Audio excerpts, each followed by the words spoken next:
Hey everybody, Todd Michael Putnam here from D&D Creative Table Designs, bringing you another adventure table idea. And this one is the Sinister Secrets of Sewer City. The Sinister Secrets of Sewer City. So I hadn't done a sewer adventure for quite some time, so I thought it was time to break out those tiles. And I came up with a really fun idea. Of course, the players have to go down into the sewers under this major city, maybe to get something back that was stolen from them from the Thieves Guild, and they saw the culprit take their coin purse or magic weapon or whatever it is and head down into the sewers. Or maybe they received a tip that there was somebody who was living in the sewers that had information that they needed. But in any event, the heroes would come down into the sewers to try and find this, either what was stolen or whatever information they needed to get, possibly both. The first thing I'll say is these things right here wouldn't be actually placed out there, nor would these guys here, which are on plates. I can literally remove these and bring them in anytime they're on Dwarven Forge terrain tile plates, and they're magnetic, so they hold together really well. So you wouldn't see any of these things right here. The players would first come into here, and they'd come into the homeless section of the town, and it's the sewers. So I thought about what would it be like in a homeless section of town, and they would build up areas, and they would probably have like a small lip or whatever it is. So when there's heavy rains and the sewer overflowed a bit, it wouldn't necessarily automatically go right into their little shanties. So I put that little extra tip in there just to try and make it feel a little more realistic, as it were. But the players would come through this area here, and this one over here, which is all the homeless area of town.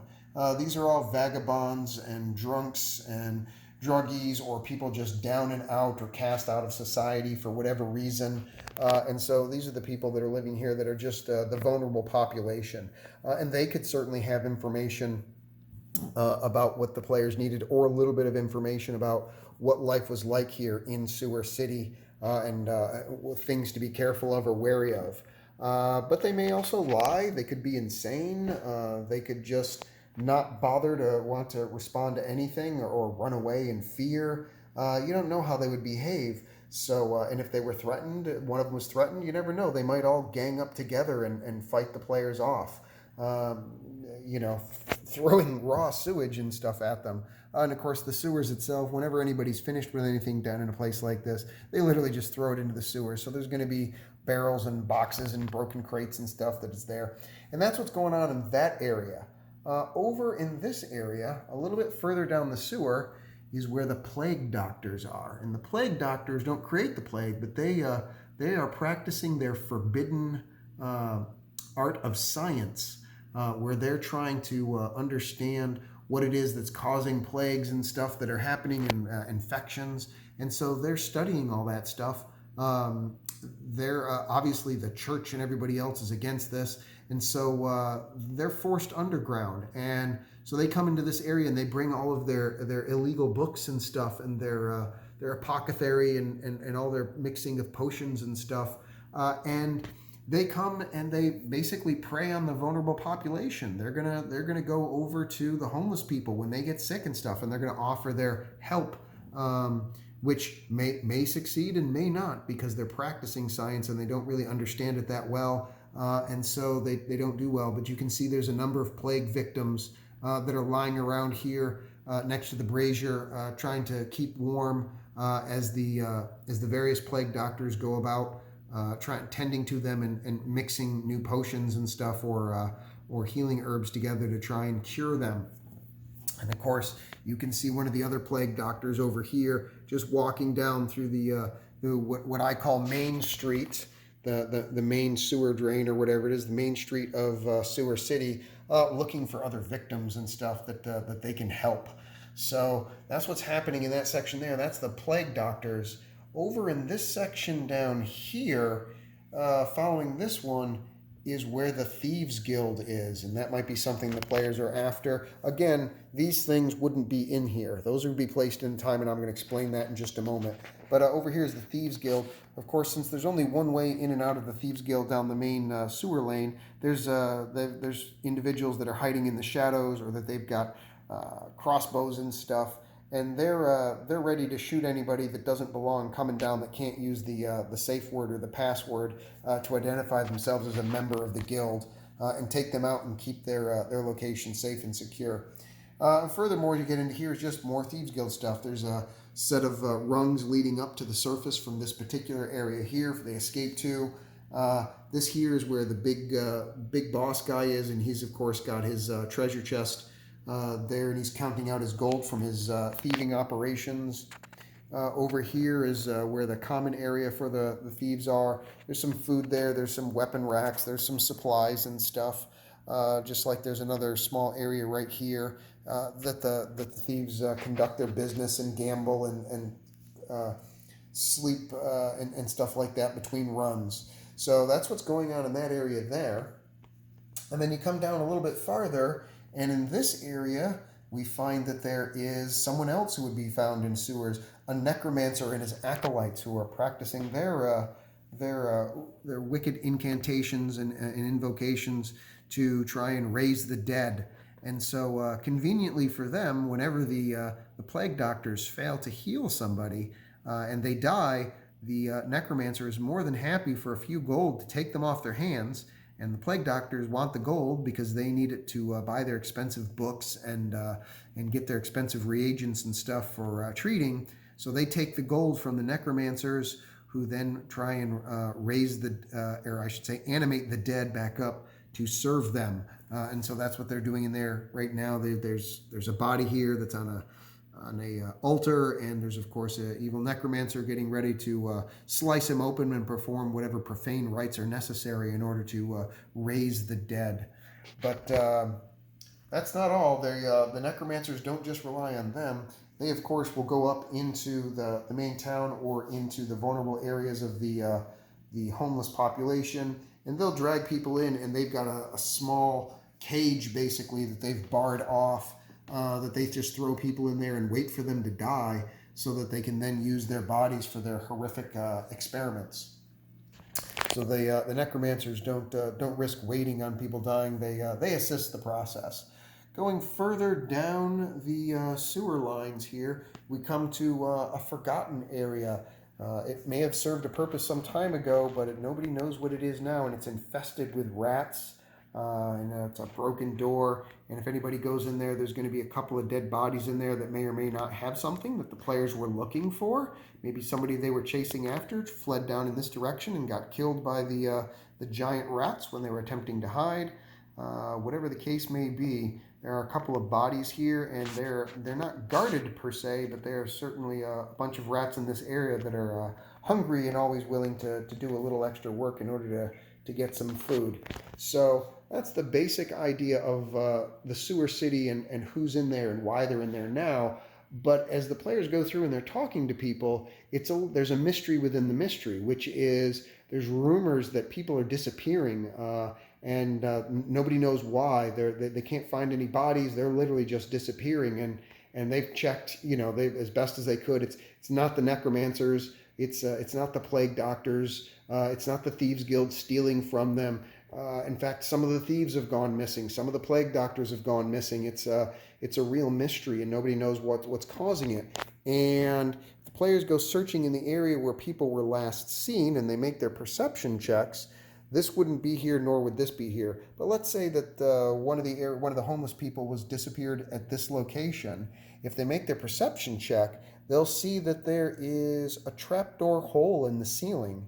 And if the players climb up and check into it, they'll see that there's some kind of burrows. And if they make their nature check, they'll determine that this isn't like a natural cave, and it's not something that's dug out by people. There's some kind of an insect or snake or something that's creating this. And although I don't lay the whole thing out, this is the hole that will come up through. There's usually one of these insect creatures or whatever that's guarding it. And that's what's happening, is these insects are just abducting bodies and pulling them up and bringing them back to the main nest. So no matter which one of the areas that they go from, they all have a series of tunnels and stuff that isn't laid out specifically per se, but if the players decide that they're going to try and track through and find it, then what I would do is I would lay this one out And of course, you put the players on there, and this just represents the myriad of tunnels that the insects have dug all around Sewer City, as they found basically a fresh supply of food and victims for their purposes. And so they've dug all around, and they're basically attacking the people of Sewer City, who certainly are not protected by the guards or anyone like that. These are all very vulnerable people, or people that won't be missed if they do die. And so they found basically an easy source of prey. So I would lay this out and put the players here and say, 30 minutes after tracking through the tunnels, there's just a maze of tunnels going off in a myriad of directions. But suddenly you start hearing some chittering type sounds, and there's some clawing, and it sounds like some kind of a tough exoskeleton or nails or something that's digging in through the dirt coming in your way. And of course, the players would arrange themselves however they want. And then these guys, which are the tunnel guards, would come out and they would have to fight them here in however they want. And this is just basically representative of the maze of tunnels. Rather than try to lay the whole thing out, you just put something like this on it and theater of mind them until they get to the certain area, and then you say there's an encounter and you lay this out. You just rotate it around or flip the stuff around real quickly if you want to have more than one encounter. And then eventually, if they travel far enough through, we're going to pull this over here, they will make it back to the Queen's lair in this section. And the Queen, of course, has victims webbed up, and she's got a bunch of eggs there, and she's happily munching on some victims. And when the eggs hatch, they do the same. They munch away on some victims. And of course, the Queen is the toughest of all of them. So the players have their epic fight. And again, you just see a number of tunnels going off in a variety of directions. So you just pick one that you say the players are coming in from, and you can see that they're going. Some are going up, some are just going straight across, or whatever it is. So trying to give that feeling that the tunnels are an absolute 3D maze that the players have gone through, and they've finally discovered the main nest, so they can put a stop to the disappearance of people. Of course, when they finally do that, and they bring back the carcass of the Queen, and they show those who said that they've got people that are missing, and they can show some of the webbed bodies and stuff and say this is what the cause was. Well, then they've built street cred with the people who live in the Sewer City. And that kind of street cred of, oh, okay, so you did this, you protected us, you saved us, you stopped the killings from occurring and the disappearings, kidnappings or abductions from happening further. So that gets them some street cred where they normally wouldn't have any, because people living in the sewer are understandably hard to trust others. And so that would allow the players to get some more information about what's actually going on, or what they were seeking, if they're trying to get their stuff back, who might actually have it, where they would be, etc., and so on and so forth. So it's a little mystery within a mystery, where they interact with some homeless people, they interact with the plague doctors, they potentially interact with the Thieves Guild, they interact with necromancers and stuff, or victims that are in this cage. They might come across them first, depending. There's a whole lot of people that they have to interact with who all have their own purposes and needs and issues that they're dealing with.